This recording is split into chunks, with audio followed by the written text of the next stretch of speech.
History, as you know, it is missing an entire chapter. Mounting evidence now suggests a forgotten era of civilization predates everything in our textbooks, filled with advanced societies whose traces we are only beginning to recognize. By the end of this, you will see our ancient past in a completely new light. We will investigate megalithic structures built with impossible precision and examine artifacts that simply do not fit our established timeline. This journey through our collective amnesia will challenge the very foundation of what we believe about human origins. How much of our own story have we truly forgotten? This timeline, so deeply ingrained in our collective mind, begins with the Fertile Crescents of Mesopotamia and the first cities along the Nile. According to the textbooks, everything started there roughly 5,000 years ago. This is when humanity supposedly learned to write, to build on a grand scale, and to organize itself into what we recognize as civilization. The pyramids of Giza, the ziggurats of Sumer, the planned cities of the Indus Valley, these are the official starting blocks of history. This narrative is presented not as a theory but as a fact, displayed in the glass cases of every major museum and taught in classrooms across the globe. It is a powerful and convincing story backed by generations of scholarly work. Yet this very strength is also its greatest weakness. By creating such a solid and accepted framework, we have built walls around our own curiosity. Any piece of evidence that does not fit neatly into this timeline is often treated as an anomaly, an outlier, or a dating error. The paradigm itself filters what we are able to see. We are taught to look for civilization only within a specific window of time and a specific set of characteristics, primarily the presence of decipherable writing. But what if the first chapter of the human story was written in a different language, one not of words but of stone and earth, a language we have forgotten how to read? The very structure of our historical understanding, designed to bring clarity, may be the very thing obscuring a much deeper and more mysterious past. Nestled in the sun-scorched hills of southeastern Turkey, a series of immense T-shaped stone pillars stand in silent circles. This is Göbekli Tepe, and its very existence is a riddle that archaeology is still struggling to solve. These are not simple markers or crude monuments. Each pillar is a colossal feat of engineering, weighing as much as 20 tons, hauled and erected by a people who, according to our standard history books, should have been only nomadic hunter-gatherers. Their surfaces are a gallery of ancient artistry, covered in finely carved gazelles, foxes, scorpions, and abstract symbols whose meanings are lost to us. The sheer scale and precision of this place is staggering, but the true shock lies in its age. Göbekli Tepe was deliberately buried around 12,000 years ago. This means its construction reaches back even further, into a time before farming, before cities, before anything we have ever defined as civilization. This single site shatters a foundational pillar of our historical narrative. For generations, we were taught a simple, logical sequence. First, humans learned to farm. This led to surplus food, which allowed for permanent settlements. With settled life came specialization, hierarchy, and complex social organization, and only then did people have the resources, the labor, and the reason to build something on the scale of Göbekli Tepe. But here, that logic is turned completely upside down. The evidence suggests that the building of this monumental, sacred space may have actually come first. It implies that a shared spiritual or cultural vision might have been the catalyst that brought people together, encouraging them to develop the advanced social structures and engineering knowledge that would later enable agriculture and settled life. The builders of Göbekli Tepe were not the product of a complex society. They were its architects. So who were these people? What kind of world did they inhabit that allowed for such a project? Their accomplishment stands as a silent, stone-built testament, forcing us to ask what other chapters of our deep past remain completely unknown to us.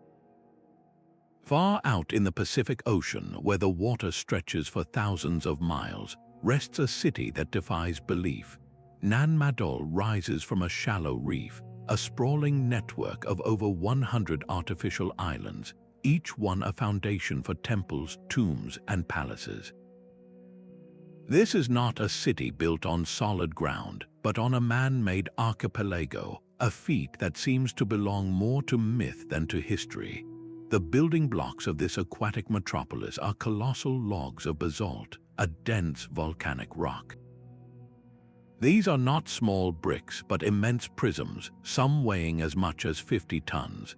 The scale is almost incomprehensible, with millions of tons of stone carefully stacked to create walls that rise from the water and canals that weave through the complex like silent, stone-lined streets. How was this possible? The local oral histories offer a fascinating explanation, speaking of ancient builders who commanded a form of magic, using mystical powers to levitate these massive stones through the air and gently set them into place. While we might dismiss this as pure legend, it highlights the sheer impossibility that the people who first told these stories were trying to rationalize. How do you move a 50-ton stone log across the ocean and then lift it precisely into a wall, all without modern machinery, without even the wheel? Conventional archaeology tells us Madol was constructed about 1,000 years ago by an island society. Yet the technological sophistication on display here is staggering. We are looking at a society that mastered marine engineering, complex logistics, and monumental architecture in a remote location with limited resources. This level of achievement simply does not align with our standard picture of what Pacific Island cultures were capable of at that time. The very existence of Madol suggests a depth of knowledge and a capability for large-scale organization that we have not yet accounted for in our historical records. It stands as a silent, waterlocked puzzle, challenging us to reconsider what we think we know about the rise of complex societies and the forgotten skills of our ancestors. But the mystery of these ancient builders reaches a truly staggering scale in the mountains of Lebanon. At a place called Baalbek, you will find the foundations of a Roman temple complex. Yet beneath those familiar ruins lies a far more ancient and bewildering puzzle. The platform on which the Romans built is composed of stones so immense that their size defies practical understanding. The most famous of these are the three colossal blocks known as the Trilithon.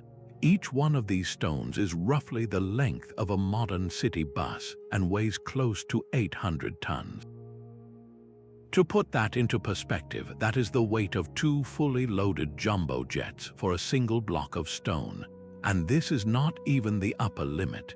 In a nearby quarry rests the stone of the pregnant woman, a single piece of rock that was cut from the earth but never moved.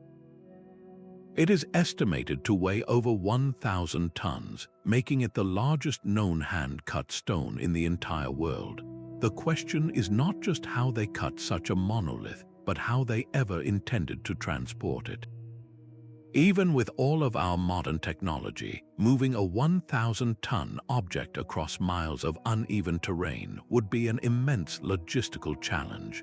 The conventional explanation credits the Romans with this feat. They certainly built the magnificent temples that stand atop the platform. However, a closer look reveals a profound inconsistency. The Romans were master engineers, and they meticulously recorded their building methods. Yet in all their vast records, there is not a single mention of how they quarried, moved, or lifted these specific 1,000-ton stones. More importantly, the architectural style and the weathering patterns on the massive foundation stones suggest they were already ancient when the Romans arrived. It appears the Romans simply found this incredible, pre-existing platform and built their own structures on top of it, inheriting a mystery they themselves could not explain. The precision of the stonework on these megaliths is another layer of the puzzle. The blocks are not merely stacked, they are fitted together with seams so tight that a razor blade cannot be inserted between them. This level of exactitude, applied to stones weighing hundreds of tons, points to a sophisticated knowledge of stone cutting, geometry, and engineering physics that seems to rival our own. It suggests the builders possessed techniques for softening, shaping, or perhaps even acoustically levitating stone, knowledge that has since vanished from human memory. Baalbek stands as a monument not to a known civilization, but to a forgotten one. It forces us to confront the possibility of a prior era where human achievement reached a peak so high that its remnants still baffle us today, leaving behind a legacy written in stone, waiting for us to decipher its meaning. High in the Bolivian Andes, the stones of Puma Punku tell a story of impossible skill. This sprawling temple complex is not built with rough-hewn blocks, but with a library of interlocking stone pieces, each one a masterpiece of geometry. The sheer precision on display is what stops you in your tracks. These are not simply stones stacked atop one another. They are engineered components, fitted together with joints so exact that not even the thinnest piece of paper can slide between them. The surfaces are flawlessly smooth, as if polished by a machine, and the edges are cut with a razor-sharp straightness that seems to defy the hand tools we associate with ancient cultures. This is the kind of work you would expect from a modern fabrication shop, not a high-altitude building site from a distant past. The conventional story attributes Puma Punku to the Tiwanaku culture, which thrived over 1,000 years ago. Yet the technological gap is immense. How do you achieve such perfection with stone hammers and bronze chisels? The evidence carved into the stone itself suggests the answer is far more complex. Many of the blocks are made of andesite, an exceptionally hard stone, almost as tough as granite. On these resilient surfaces, you find drill holes that are perfectly cylindrical, maintaining an identical diameter through the entire length of the stone. This is not a rough, hand-bored hole. This is the work of a tool that applied immense, consistent pressure and rotation, a feat that would be challenging even with today's powered diamond-tipped drills. What does this mean? It implies the builders possessed not just advanced skill, but advanced technology. They likely used tools and measuring instruments that have simply not survived in the archaeological record, or whose purpose we no longer recognize. The entire site functions like a colossal, stone-cut puzzle, where each piece was prefabricated to fit perfectly with its neighbors, a process that demands a sophisticated understanding of mathematics, standardized units of measurement, and architectural drafting. This level of planning and execution points to a society with a deep, formalized knowledge of engineering principles. Puma Punku stands as a silent argument against the gradual, linear progression of technology we so often take for granted. It forces us to wonder if knowledge can be lost, if entire schools of technical understanding can vanish from the world, leaving behind only their most durable creations as a testament to a forgotten chapter of human ingenuity. Yet the evidence for a forgotten era is not confined to stone alone. In the quiet depths of the Aegean Sea, a discovery was made that challenges our entire understanding of ancient technology. Sponge-divers exploring a Roman-era shipwreck near the island of Antikythera stumbled upon a lump of corroded bronze and wood. For decades, it sat in a museum drawer, dismissed as a nautical curiosity. But when researchers finally looked closer, they realized they were holding what can only be described as an ancient analog computer. This is the Antikythera mechanism. Imagine a device the size of a shoebox filled with precisely interlocking bronze gears, some with teeth so fine they could only be cut with microscopic precision. This was not a simple calendar. It was an astronomical calculator of breathtaking complexity, capable of predicting the movements of the planets, the phases of the moon, and even the timing of solar and lunar eclipses years in advance. It displayed this information on intricate dials, a miniature model of the cosmos operated by turning a hand crank. The level of mechanical engineering and sophisticated astronomical knowledge it represents is staggering, especially when we remember it dates back over 2,000 years to the 2nd century before the Common Era. The real mystery, however, is not just its existence but its isolation. In all of archaeology, there is nothing else like it. Advanced technology does not simply appear out of nowhere. It evolves. We have a clear record of how the steam engine developed, how the computer progressed from simple calculating machines to the devices we use today. But for the Antikythera mechanism, there is no trail. There are no crude, simpler prototypes found in older ruins. There are no contemporary writings that describe its invention or the principles behind its gear trains. It emerges in the historical record fully formed, a technological marvel without any obvious parents. This has led many scholars to a compelling and humbling conclusion. The mechanism may not be an invention of its time, but a relic. It could be the sole surviving example of a much older tradition. OF Chinese letter, Chinese letter, Chinese letter, Chinese letter, Chinese letter, Chinese letter. A piece of technology that was copied, reused, and eventually lost when the ship carrying it sank. Its design hints at a legacy of knowledge, a school of engineering and astronomy that flourished long before the classical world, only to vanish almost without a trace.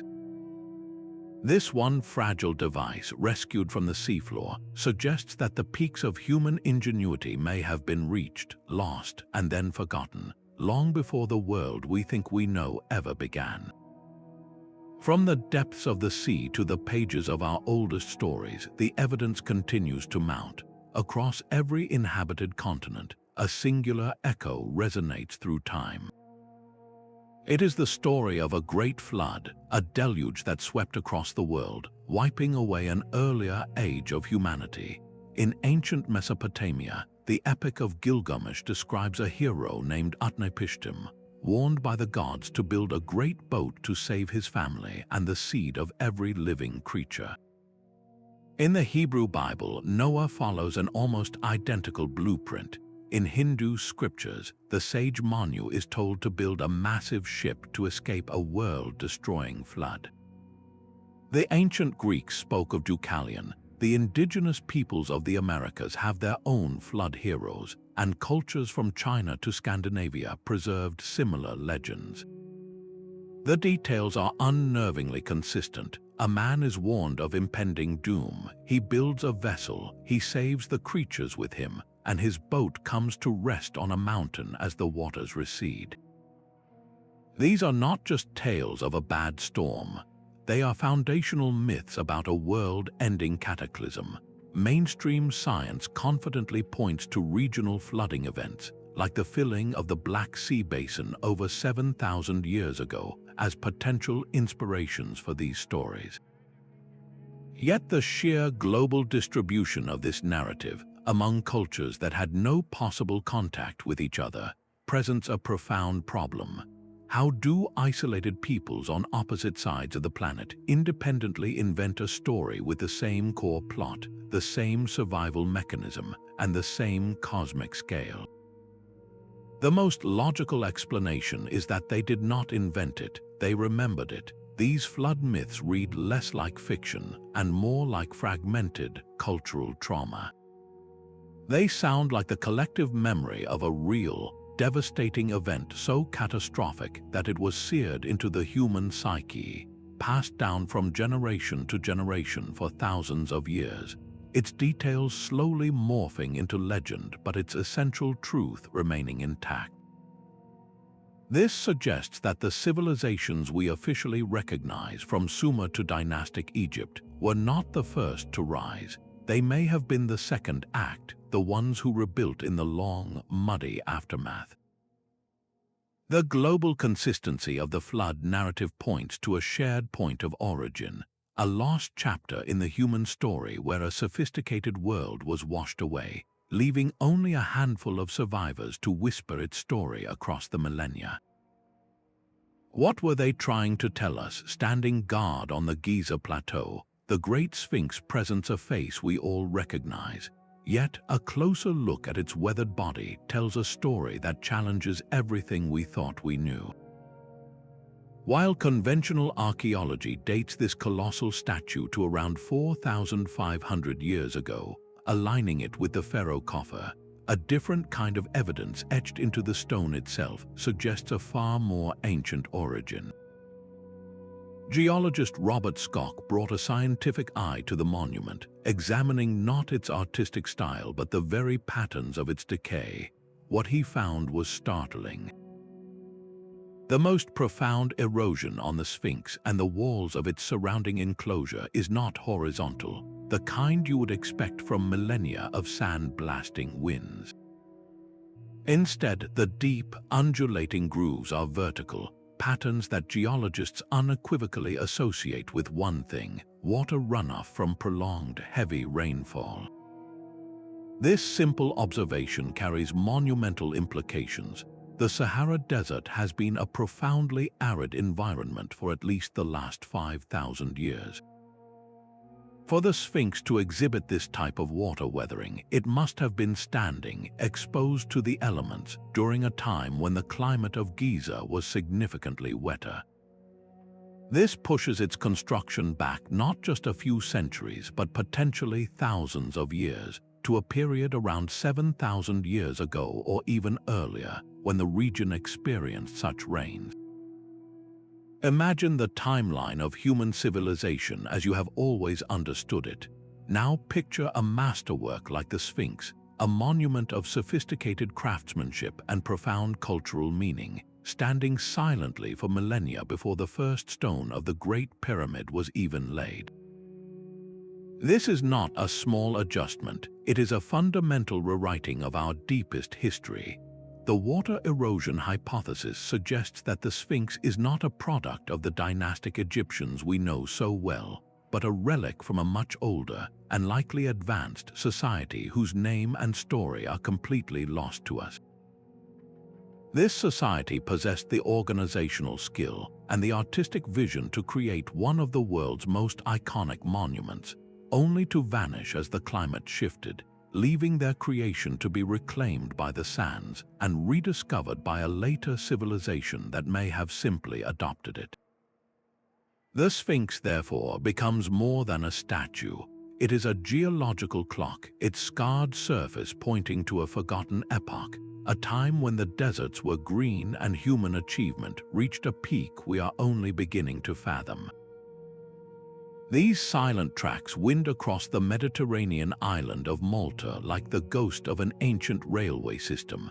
Etched directly into the limestone bedrock, they are known as the Ruts, a sprawling network of parallel grooves that has baffled researchers for centuries. The mystery is not in their appearance but in their scale and purpose. These channels run in perfectly straight lines for astonishing distances, sometimes hundreds of meters, before they abruptly vanish beneath the waves of the sea or merge into a tangled knot with other tracks. They are not shallow scratches but deep, worn paths that suggest immense age and untold repetition. Who created this island-wide system, and what kind of vehicles were they using that required such permanent, deeply carved guide rails? Conventional explanations suggest they were formed by simple carts carrying heavy loads, perhaps stone from local quarries. Yet this practical idea quickly unravels when you stand before them. The ruts often run up and down steep, impractical slopes and across terrain that would be incredibly difficult for animal-drawn carts to navigate. Their uniformity is also perplexing, with a consistent gauge or distance between the parallel grooves that implies a standardized vehicle design, a concept we don't typically associate with such a remote and ancient past. The most compelling question, however, is their age. Current estimates place their creation anywhere from 4,000 to a staggering 8,000 years ago. This means the cart ruts could predate the island's famous megalithic temples, which are themselves older than the pyramids of Giza. We are looking at the fingerprints of a society capable of organizing a massive, coordinated effort to reshape its entire landscape, all for a transportation network whose true function we can only guess at.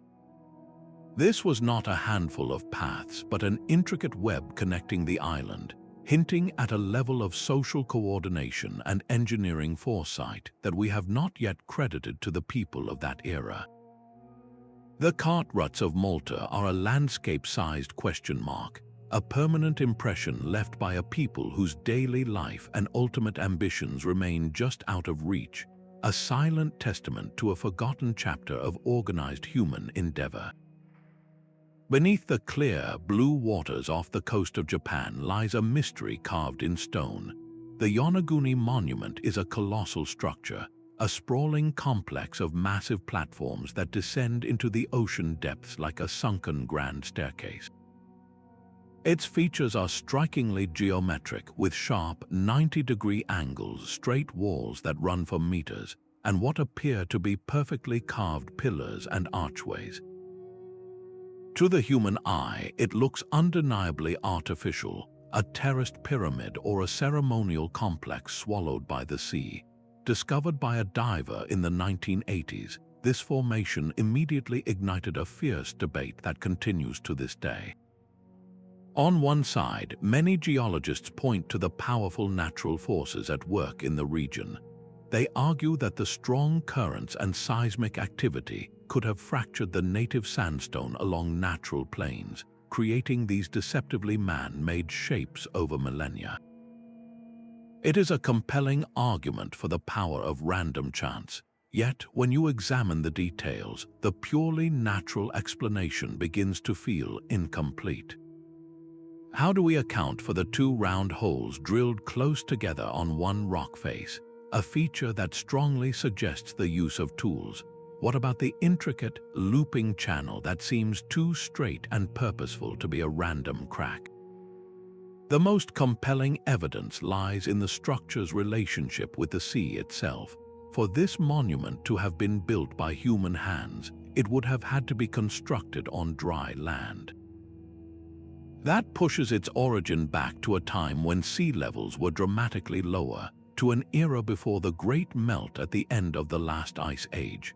This places its potential construction at over 10,000 years ago, a date that stands in direct opposition to our established timeline of human civilization.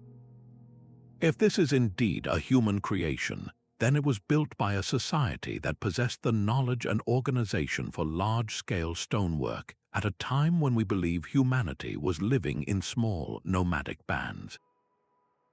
The Yonaguni monument, whether a masterpiece of nature or a relic of a lost human past, forces us to confront the gaps in our understanding. It sits on the murky border between geology and archaeology, a silent, underwater sentinel guarding the secrets of a forgotten age.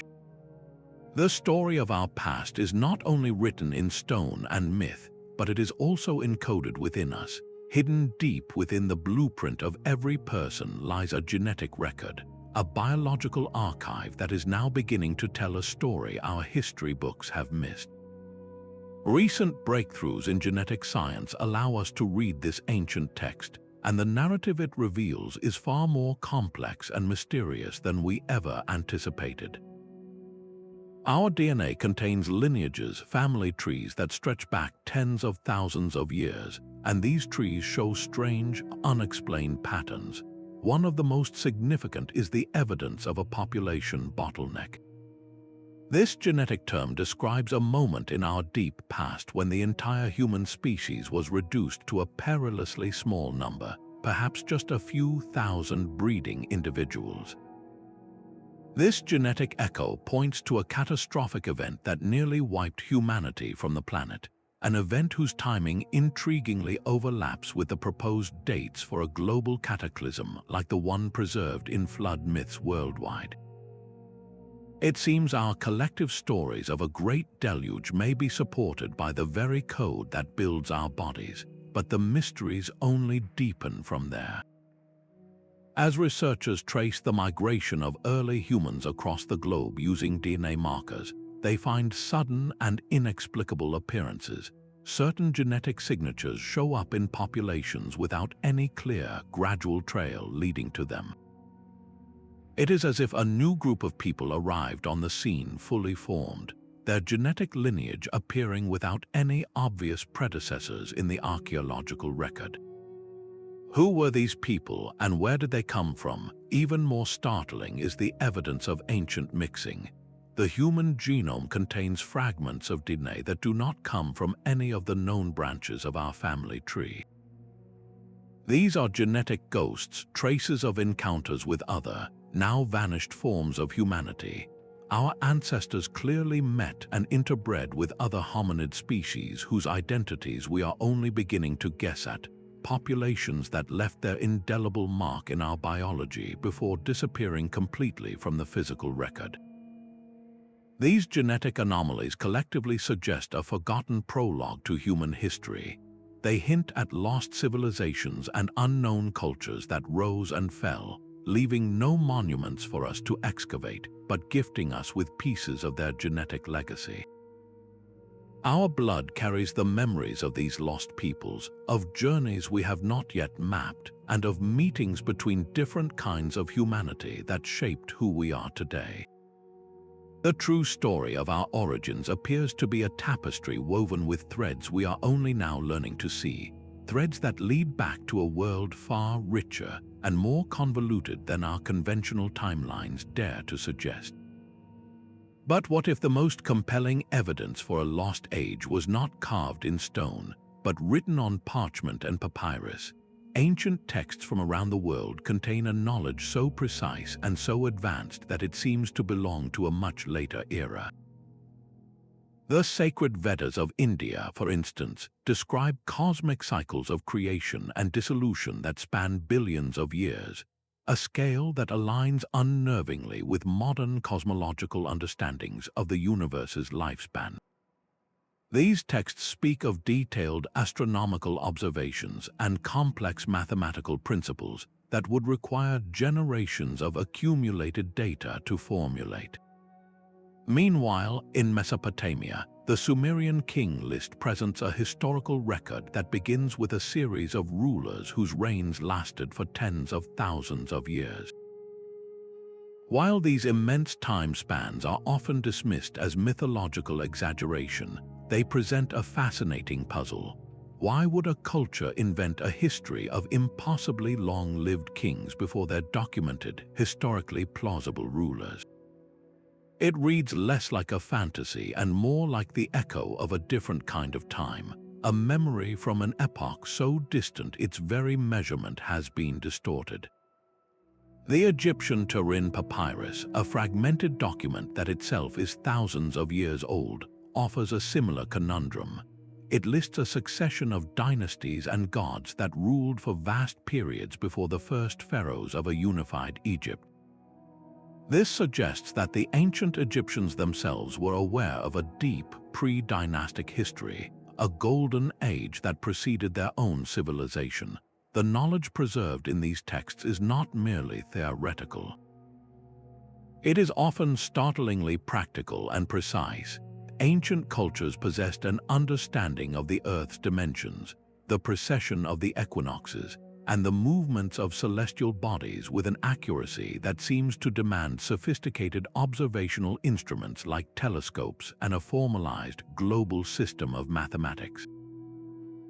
How did they achieve this? The most logical yet most revolutionary explanation is that this sophisticated knowledge was not invented by these early civilizations, but inherited. It was the surviving legacy of a much older, more advanced culture that was wiped from the physical record. Its great libraries and universities turned to dust, leaving only the most durable fragments of its understanding to be copied and preserved by those who came after. These ancient texts, then, are not the starting point of human knowledge, but a library salvaged from the ruins of a forgotten world. They are the whispers of a prior intelligence, passed down through the ages, waiting for us to develop the scientific literacy to finally understand the message they have been carrying all along. Scattered across the globe, a silent architectural echo connects civilizations that should have never known each other's names. The pyramid is one of humanity's most persistent and mysterious creations. In Egypt, they are smooth-sided tombs for god-kings, pointing directly at the celestial pole. In the jungles of Central America, the Maya and the Aztec built steep, stepped pyramids as temples for ritual and astronomical observation. On the plains of China, ancient earthen pyramidal mounds mark the resting places of early emperors. Far away in Indonesia, the massive Borobudur temple takes the form of a colossal stepped pyramid, a physical map of the Buddhist cosmos. Even the ancient Mesopotamians built their ziggurats as pyramidal stairways to the heavens. The distances separating these cultures are immense, with thousands of miles of open ocean and impassable continents between them. According to our standard history, these societies developed in complete isolation. So why did they all converge on the same fundamental shape? One explanation is the simple logic of stable geometry. A pyramid is an inherently strong structure, the most efficient way to build something very tall with stone and rubble. It is possible that different cultures, faced with the same engineering challenge of reaching for the sky, simply arrived at the same practical solution. This idea of independent innovation is compelling, yet it feels incomplete. The similarities often run deeper than mere shape. These structures are frequently aligned with breathtaking precision to the movements of the sun, the moon, and the stars. The Great Pyramid of Giza is famously oriented to the 4 cardinal directions with an error of less than a fraction of a single degree. The Pyramid of the Sun at Teotihuacan in Mexico is aligned with such accuracy that it marks specific astronomical events. This shared obsession with celestial alignment hints at a common purpose that transcends simple monument building. It suggests these pyramids were not just tombs or temples, but sophisticated instruments designed to track cosmic cycles and anchor their societies to the rhythms of the universe.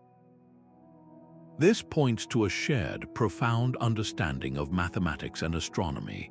Could this knowledge have been discovered independently over and over again? Or does the global distribution of the pyramid point to a different, more profound possibility? Perhaps this recurring architectural blueprint is a fragment of a much older legacy. It could be the preserved memory of a common source, a foundational civilization from a forgotten era that first mastered this sacred geometry and encoded its principles into these structures, principles that surviving cultures around the world later sought to replicate. The silent stone peaks of these ancient monuments may all be speaking the same language, a language of the stars that we are only now beginning to hear. Perhaps the most direct challenge to our historical timeline comes from objects that simply should not exist. These are the out-of-place artifacts, or UPARTs, physical items discovered in geological layers or archaeological sites that defy all conventional explanations. They are anachronisms, technological ghosts that appear millennia before their time. One of the most famous examples is the Baghdad Battery, found in the ruins of a 2,000-year-old Mesopotamian village. It consists of a simple clay jar containing a copper cylinder and an iron rod. When filled with an acidic liquid like vinegar, this arrangement produces a small electrical charge. To the modern eye, it looks unmistakably like a primitive galvanic cell. Was this ancient technology an isolated experiment, a forgotten trick used for electroplating jewelry, or perhaps something even more mysterious? Then there is the London hammer, a tool with a wooden handle and an iron head found encased in solid Cretaceous rock that should be over 100 million years old. Mainstream science suggests the hammer is a more recent object that became lodged in the rock, yet the concretion process remains a puzzle. Even more baffling is the Coso artifact, discovered in 1961 by rockhounds in California. What they thought was a geode, a simple stone, turned out to contain a porcelain cylinder surrounded by a hexagonal housing with a metal rod at its center. It looked for all the world like a modern spark plug. While many of these artifacts have been debated and some dismissed as hoaxes or misidentifications, their persistent presence in the record is what truly matters.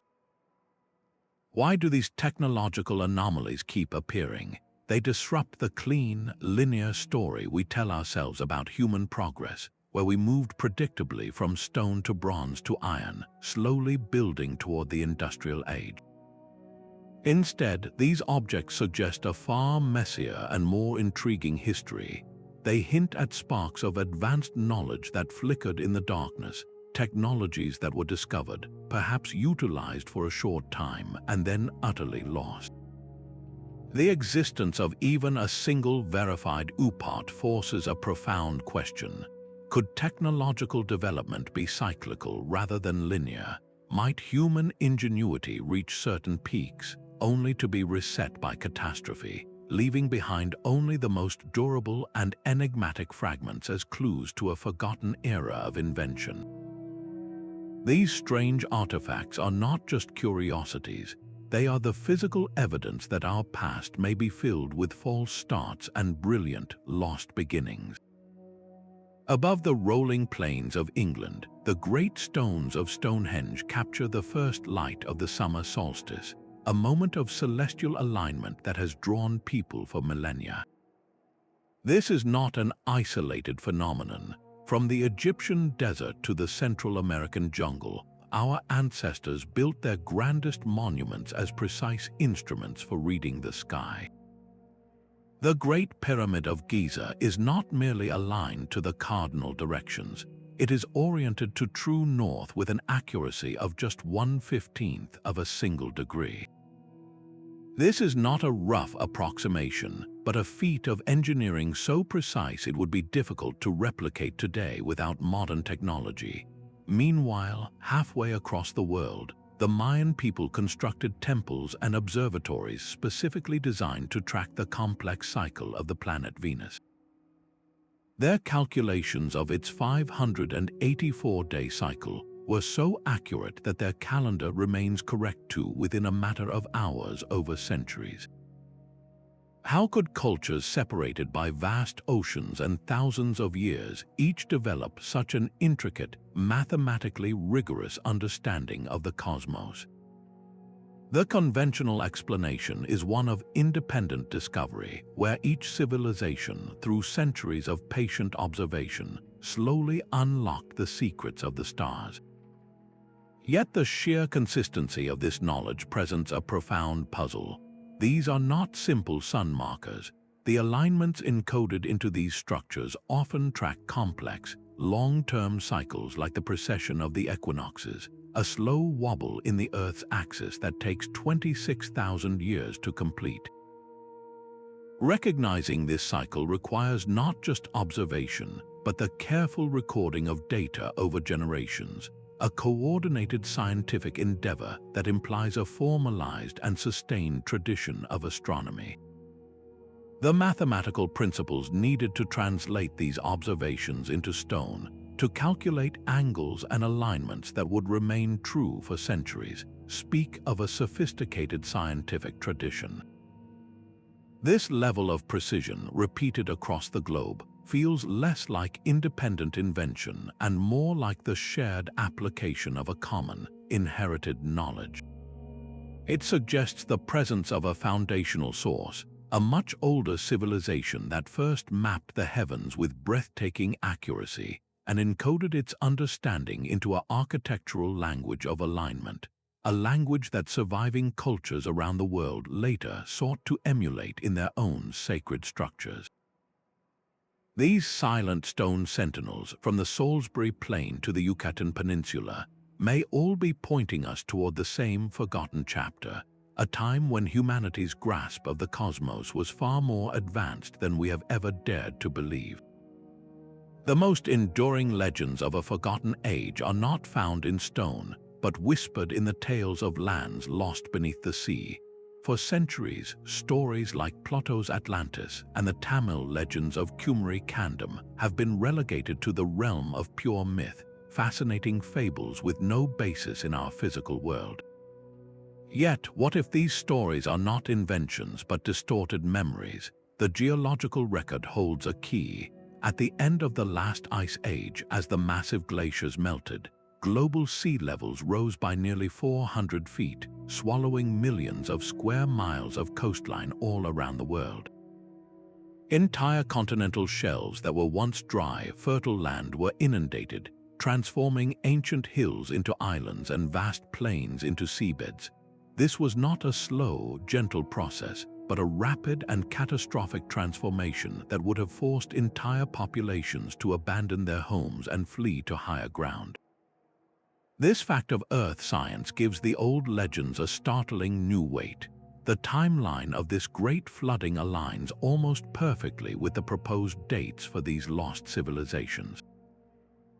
We have been searching for evidence of advanced cultures on the land we see today, but what if the heart of their world now lies under 100 feet of water?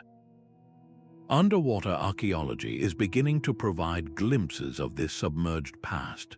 Off the coast of India, divers have explored the sunken city of Dwarka, a site mentioned in ancient Sanskrit texts. In the Baltic Sea, a Stone Age settlement lies preserved on the seafloor, its wooden stakes and tools untouched for millennia. Each of these discoveries is a fragment of a much larger picture, a confirmation that the landscapes where early humans lived, hunted, and built their communities are now entirely inaccessible to traditional archaeology. The most advanced coastal civilization of that distant era would have established its cities on the most fertile plains, near the mouths of great rivers and along sheltered shores, precisely the areas most vulnerable to rising seas. Their greatest achievements, their central hubs of trade and culture, would have been the first to vanish. The stories of Atlantis and Kumari Kandam, then, may not be accounts of a continent that sank due to divine wrath, but the cultural echo of a genuine historical trauma, the collective memory of a homeland swallowed by the waves. This offers a profound and elegant solution to the central mystery of the forgotten era. The evidence is not missing. It is simply waiting, preserved in the silent, dark museum of the ocean floor. Deep beneath the earth, in the silent darkness of a place called Lion Cave in Swaziland, the stone walls are scarred with marks that tell a surprising story. These are not the random scratches of animals, but the deliberate, systematic work of human hands. This site reveals evidence of mining activity that stretches back an astonishing 43,000 years. Here, people were extracting red ochre, a precious mineral used for ceremonial paint and artistic expression, on an almost industrial scale. This was not a simple gathering of surface materials. It was a coordinated, subterranean operation that required planning, light sources, and a sophisticated understanding of where to find the richest deposits within the rock. This single cave pushes back the timeline for complex human enterprise by tens of thousands of years, suggesting a level of social organization we rarely attribute to our most ancient ancestors.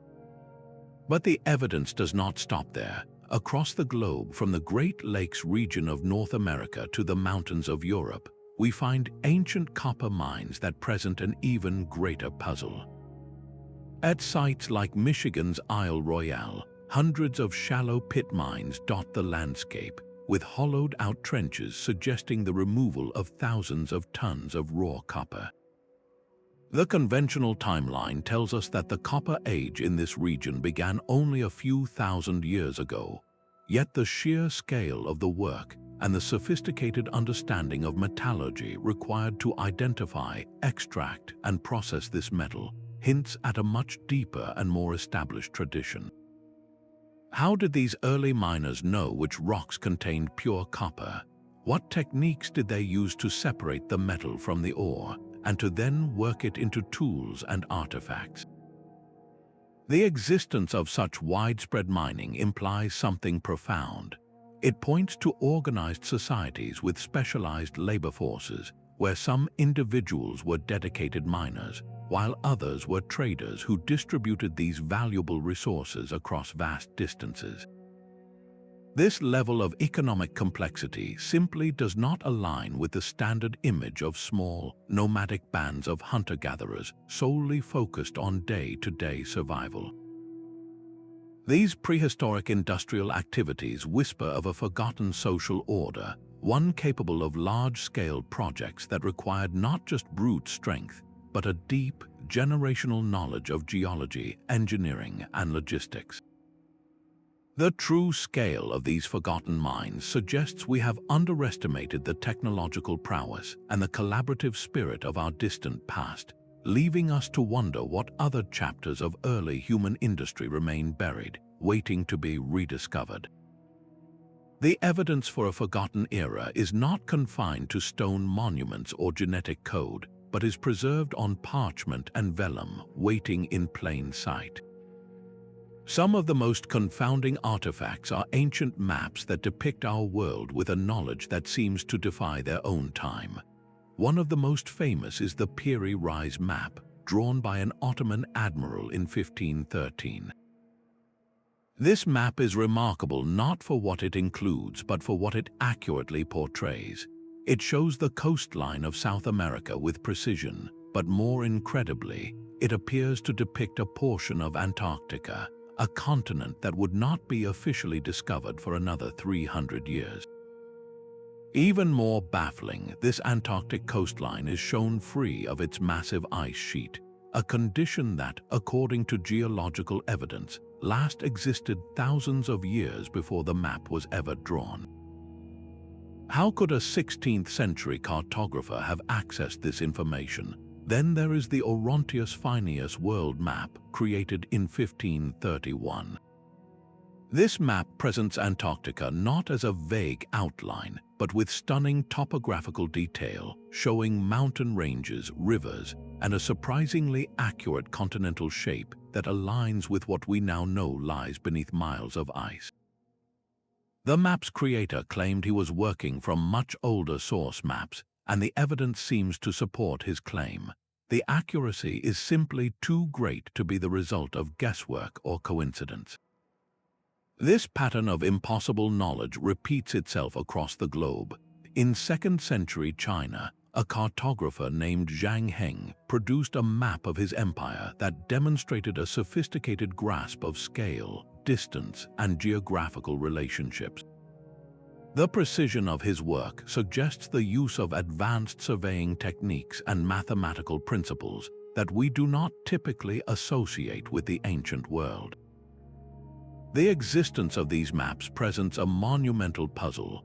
They seem to be copies of copies, fragments of a far more ancient and comprehensive geographical understanding.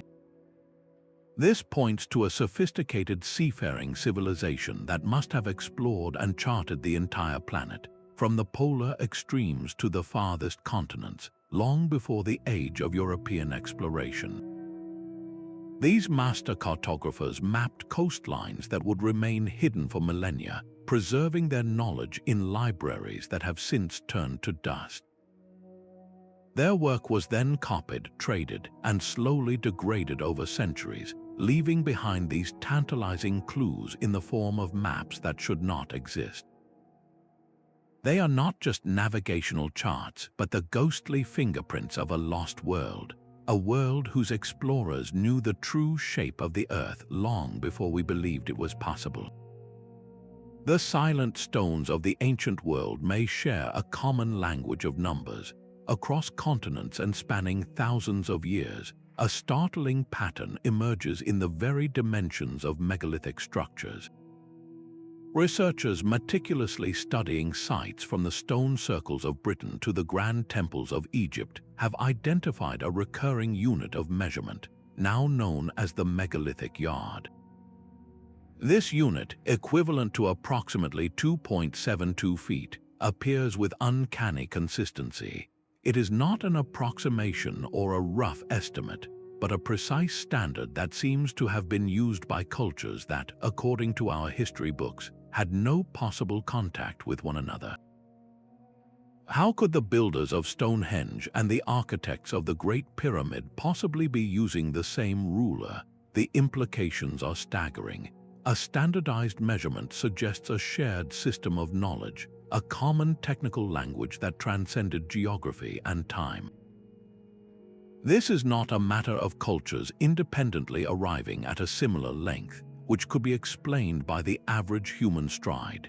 The megalithic yard is a highly specific and mathematically derived unit, one that appears to be based on the polar circumference of the Earth itself. This points to a level of global understanding we simply do not attribute to these ancient peoples. The evidence only deepens when we look at the royal cubit, the foundational unit of ancient Egyptian architecture. The consistency of the royal cubit across all of Egypt's monumental structures, from the pyramids to the temples, maintained over centuries, is a testament to a rigid and preserved system of knowledge. The sophistication of these units is not just in their consistency, but in the complex mathematics they embody. The ratios and geometric principles encoded within these measurements reveal an advanced understanding of sacred geometry, pi, and the golden ratio. This is not primitive counting, this is high-level, abstract mathematics etched into stone.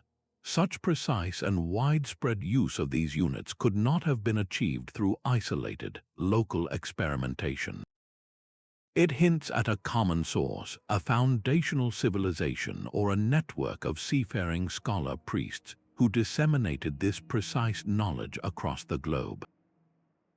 The stones themselves, standing mute for millennia, are telling us that our ancestors were connected by a web of knowledge far more extensive and advanced than we have ever dared to imagine. The bones themselves whisper of skills we never knew our ancestors possessed. In the quiet of a museum lab, a researcher examines a human skull from a prehistoric burial site. A clean, circular hole is clearly visible in the cranial bone, but the edges are not jagged from trauma. Instead, they are smooth, rounded, and fully healed over. This is the mark of trepanation, a surgical procedure where a piece of the skull was carefully removed, and the individual not only survived the operation but lived for years afterward. This is not an isolated case. From the high Andes to the plains of Europe, skeletal remains show evidence of advanced medical interventions that defy our expectations of prehistoric life. We find skulls with multiple healed trepanations, proof that these were not desperate, one-time attempts, but a recognized and repeatable practice. Even more remarkably, we discover evidence of dental work, including drilled teeth filled with a primitive cement, and bones that show signs of successful setting and splinting after complex fractures. The implications are staggering. Performing any form of surgery requires a deep, practical understanding of human anatomy. You need to know where to cut to avoid major blood vessels, how to navigate the delicate structures of the skull, and which tissues can be manipulated without causing immediate fatality. But knowledge alone is not enough. These successful procedures demonstrate a mastery of the entire medical process. They imply the use of effective herbal anesthetics to manage pain, the development of antiseptic techniques to prevent infection in the wound, and sophisticated post-operative care to ensure the patient recovered. This level of systemic knowledge does not appear overnight. It is the product of generations of careful observation, experimentation, and the formalized passing of information from one healer to the next. The very success rate of these ancient operations suggests the existence of a structured, intellectual tradition, a school of medicine that flourished long before the rise of the civilizations we officially recognize. Who were these master surgeons, and in what context did they develop such precise and life-saving skills? Their legacy is written not in texts, but in the healed bones of their patients, a silent testament to a forgotten chapter of human compassion and scientific inquiry. Some of the most compelling evidence for a lost technological age is not found in stone, but forged in metal. The artifacts left behind by ancient metalworkers display a level of sophistication that seems to emerge fully formed, without the long, slow trail of experimentation and failure we would expect. In a quiet corner of Delhi, India, stands the Iron Pillar, a testament to this forgotten genius. Cast over 1,600 years ago, this 23-foot-tall column of pure wrought iron has withstood centuries of monsoon rains and humid air without a speck of rust. Modern science reveals its secret, a thin, protective layer that formed naturally due to the pillar's unique phosphorus content, a specific alloy recipe that ancient smiths somehow knew to create. This was no lucky accident, it was advanced materials science. Across the world, in ancient South America, we find another impossibility: delicate jewelry made from platinum. This metal is incredibly stubborn, with a melting point so high that it should have been completely unworkable with the simple furnaces and blowpipes available at the time. So how did they craft it? The answer is as brilliant as it is unexpected. They used a form of powder metallurgy, meticulously sintering platinum dust with gold dust to create a workable alloy, a technique that modern industry would not reinvent for centuries. This points to a deep, systematic understanding of material properties that simply materialized out of nowhere. The legendary Damascus steel of the Middle Ages, famed for blades that were both incredibly hard and resilient, and the breathtaking bronze vessels of China's Shang dynasty, cast with a perfection that defies simple explanation, tell a similar story. These were not the first fumbling steps of a new craft. They represent the peak of a mature technological tradition. The consistent excellence and the sudden appearance of these metallurgical marvels across the globe strongly suggest they were not inventions, but inheritances, the surviving remnants of a much older, advanced understanding of the material world that was almost entirely lost to time. The written word is supposed to be our most direct link to the ancient mind, but some ancient scripts remain stubbornly locked. Across the globe, we find sophisticated writing systems that no one alive today can read. The symbols of the Indus Valley civilization, etched onto seals and tablets, show a careful structure and grammar, a clear system of communication used by a society that thrived over 4,000 years ago. Yet, despite over a century of effort, their meaning is a complete mystery. On the Mediterranean island of Crete, the script known as Linear was used for palace accounts and religious texts by the Minoan people. We have even deciphered its successor, Linear B, which recorded an early form of Greek, but the original language of Linear A, the one that captures the true voice of the Minoans themselves, is silent to us. And far out in the Pacific, the people of Easter Island left behind not only their colossal stone figures, but also wooden tablets covered in the intricate glyphs of Rongorongo, a script that appears to be a form of writing yet resists every attempt at translation. The profound frustration is that these are not primitive doodles. They display all the hallmarks of a mature writing system with standardized characters, consistent directionality, and complex patterns that suggest poetry, lore, or history. Our failure to crack their code likely has little to do with a lack of intelligence and everything to do with a severed cultural thread. We have lost the living context, the spoken language, the jokes, the daily life, and the spiritual beliefs that gave these marks their meaning. Without that cultural Rosetta Stone, we are left staring at beautiful, elegant gibberish. This suggests that these were not just writing systems, but entire worldviews captured in symbol.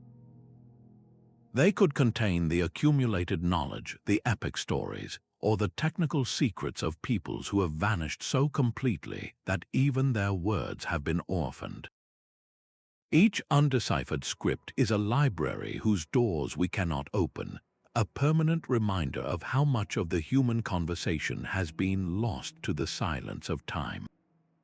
The mastery of the ancient world extended far beyond stone and metal, reaching into the very transformation of matter itself. Archaeological discoveries reveal a chemical prowess that seems to leapfrog the expected timeline of scientific development. Consider the brilliant Egyptian blue, a synthetic pigment first created over 4,500 years ago. This was not a simple ground mineral, but a manufactured product requiring precise formulas and exact firing temperatures to produce its vibrant, lasting hue. This level of control implies a formalized, experimental approach to chemistry, not a process born from random chance. Even more impressive is the enduring mystery of Roman concrete. While our modern concrete crumbles after decades, Roman harbors built 2,000 years ago have withstood the relentless pounding of saltwater for centuries, actually growing stronger over time. Researchers have found that the secret lies in a specific recipe and a chemical reaction that creates self-healing crystals within the material. This was not a happy accident, it was advanced materials science. Then there is the legendary Greek fire, a weapon used by the Byzantine Empire that would ignite upon contact with water and was nearly impossible to extinguish. Its exact composition remains lost, but its described behavior points to a sophisticated understanding of petroleum distillation and pyrotechnics far beyond simple oil and flame. The creation of these substances required more than a single brilliant mind. They demanded systematic investigation, careful record-keeping, and quality control methods that could be repeated over generations. Such chemical sophistication does not appear out of a vacuum. It hints at a deep well of accumulated knowledge, a tradition of scientific inquiry that may have had its true beginnings in a much earlier, and now forgotten, age of discovery. The stars themselves were not just lights in the sky to our ancestors, but characters in an epic story. Woven into the very fabric of ancient mythology, we find a startlingly precise language of astronomy. The sacred texts of Hinduism, for instance, speak of immense cosmic cycles called yugas, spanning millions of years. These are not random numbers, but calculations that align with the slow, grand wobble of the Earth's axis known as the precession of the equinoxes, a cycle that takes 26,000 years to complete. How could an ancient culture have known about a celestial motion so slow that its effects are barely noticeable over dozens of human lifetimes? This knowledge implies a tradition of observation so sustained and meticulous that it could track the stars across millennia. Far to the north, the Norse myths present a dramatic vision of the cosmos, with the wolf skull chasing the sun and the moon fleeing from Hati. These vivid stories can be interpreted as symbolic accounts of solar and lunar eclipses, or even the perpetual dance of celestial bodies. But perhaps the most profound evidence comes from the world's oldest continuous culture. Aboriginal Australian Dreamtime stories, passed down orally for over 40,000 years, do more than just describe the constellations. They encode detailed information about the changing positions of stars, the subtle shifts in the night sky that occur over vast epochs. This is knowledge that could not have been assembled in a single generation, or even 100 generations. It represents a living library of astronomical data, curated and preserved through an unbroken chain of oral tradition. The presence of this sophisticated science within myth points to a fascinating process of cultural translation. It suggests that the original, formal understanding of these celestial mechanics, the hard data, and the mathematical principles belonged to a much older, scientifically literate society.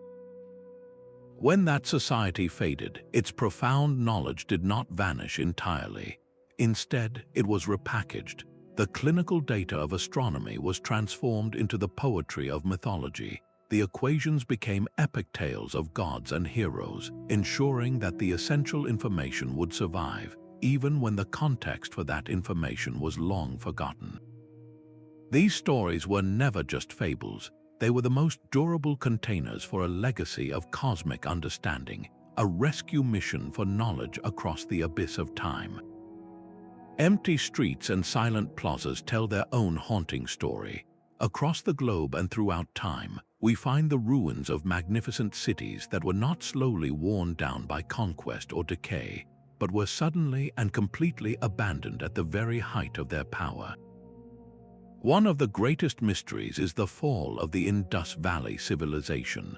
Cities like Mohenjo-Daro and Harappa were marvels of urban planning, with sophisticated water management, standardized bricks, and orderly streets. Then, around 3,900 years ago, they were simply left behind. There is little evidence of invasion, no mass burials suggesting a sudden plague. The people just seem to have walked away from their thriving metropolis, leaving their homes and public buildings to be reclaimed by the dust. A similar enigma unfolds in the jungles of Central America. The great Mayan city-states of the classical period, like Tikal and Palenque, were centers of immense astronomical knowledge and architectural genius.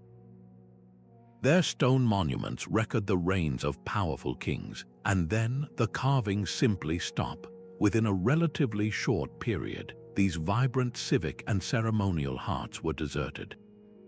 The jungle crept in, swallowing grand pyramids and palaces, as if the entire social order had dissolved. Even in North America, the great city of Cahokia, with its towering earthen mounds that once dominated the Mississippi floodplain, witnessed a similar fate. At its peak, it was a bustling hub for thousands of people, a center of trade and ceremony. Then, by the 14th century, it was completely vacant. Conventional explanations point to climate shifts, such as prolonged drought, or to resource depletion from a growing population. These are logical factors, yet they often feel insufficient to explain the sheer speed and totality of the abandonment. A drought might cause a society to struggle, to migrate slowly over generations, but it doesn't usually explain why a culture would leave behind its most sacred sites and the architectural fruits of centuries of labor in what appears to be a single, decisive exodus. The pattern is too consistent and too complete. It suggests that these civilizations did not just fade away, they were interrupted. Something happened that compelled an entire population to make a collective decision to walk away from everything they had built. This points to a forgotten variable in our historical equations, a force potent enough to erase a civilization from its own story, leaving behind only silent stones as a testament to their sudden and unexplained departure. Our ancestors did not just build monuments, they cultivated the very land with a genius we are only now beginning to appreciate. Across the globe, archaeological evidence reveals agricultural systems of such sophistication that they challenge our assumptions about primitive farming. These were not simple scratchings in the earth, but masterpieces of ecological engineering designed to work in perfect harmony with their environment. In the swampy lowlands of Mesoamerica, the Aztecs did not just farm the land, they created it. They built chinampas, often called floating gardens, which were actually intricate artificial islands woven from reeds and anchored to the lake bed. These islands were not passive plots, they were complex, self-fertilizing systems. Canal water, rich with nutrient-laden sediments, would be channeled to irrigate the crops, while the decaying vegetation from the previous harvest would continually replenish the soil. This created a perpetual cycle of fertility that could yield up to 7 harvests a single year, a level of productivity that rivals modern industrial farms, but without any of the chemical runoff or soil depletion. The chinampas were a living testament to a deep, practical understanding of hydrology and soil science. This knowledge appears in the historical record fully formed, without any trace of crude, experimental prototypes. It is as if this advanced agricultural technology was delivered complete, a gift from a forgotten past. The same pattern of sudden sophistication appears in the mountains of Southeast Asia. For over 2,000 years, the Ifugao people have cultivated the breathtaking Banor rice terraces, carving entire mountains into a cascading staircase of emerald green paddies. This is not merely a beautiful landscape, it is a massive, functioning hydrological machine. The builders possessed an innate understanding of gravity-fed irrigation, crafting a delicate network of channels and dams that capture mountain spring water and distribute it perfectly to every single level of the terrace system. They managed water flow, soil erosion, and even microclimates with a precision that modern engineers still admire.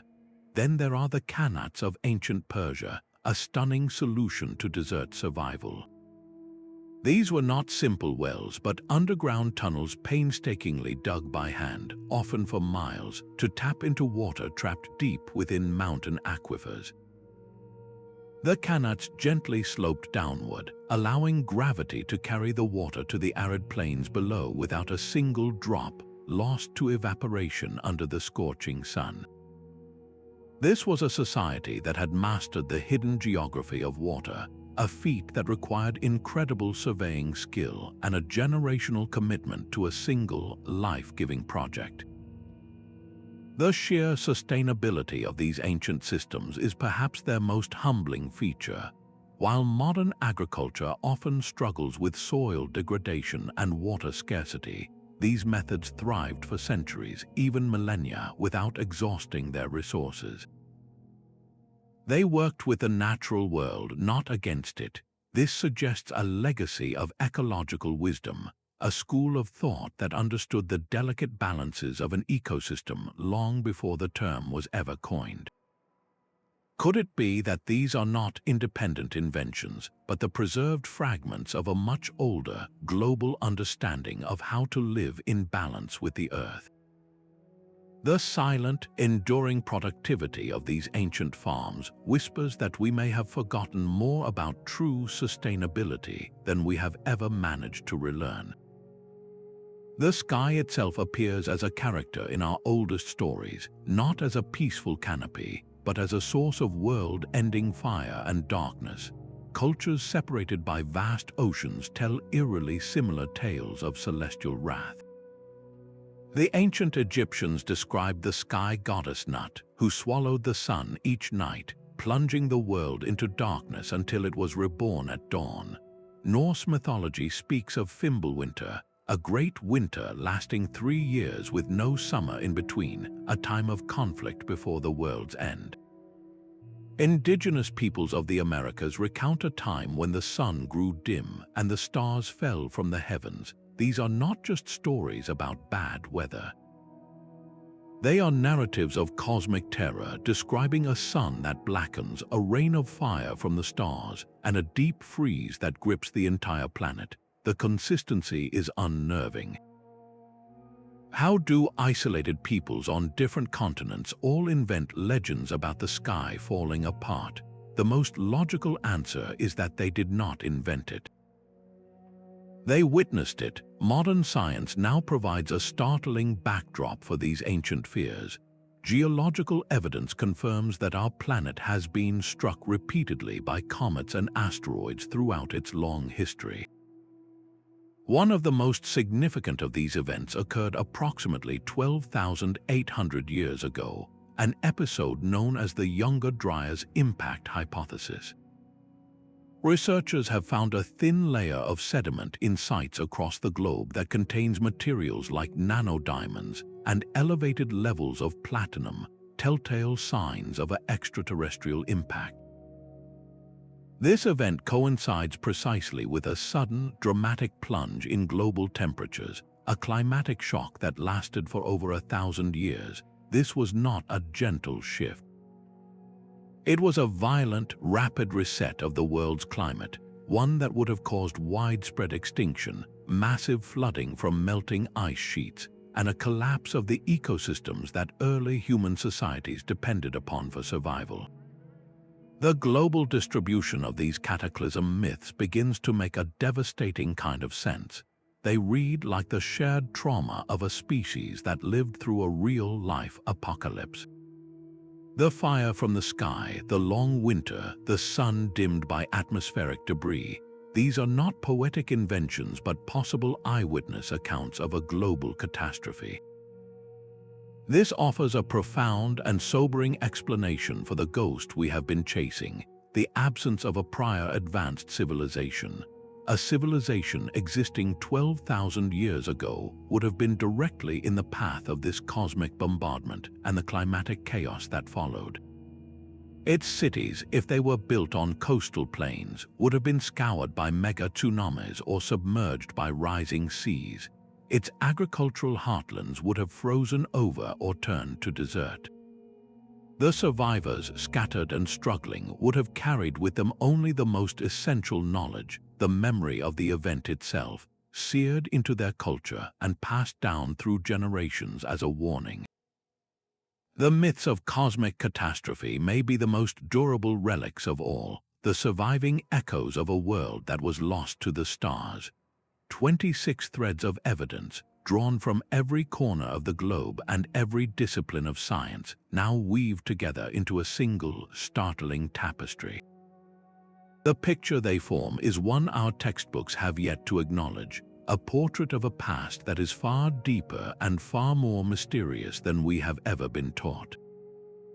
These are not random, disconnected puzzles. The water-scarred Sphinx, the impossible precision of Puma Punku, the global echo of the flood myth, and the ancient maps of ice-free continents, they are not separate problems.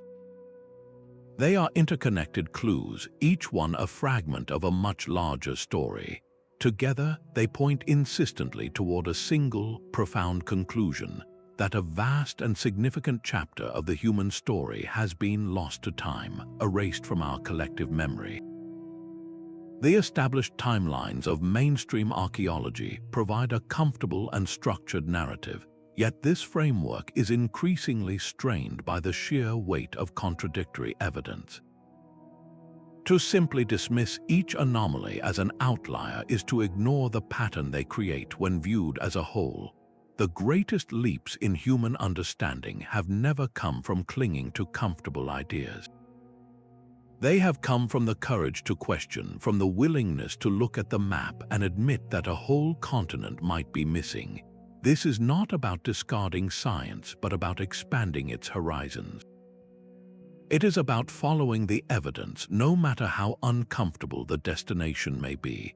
As you reflect on these mysteries, let your own curiosity be your guide.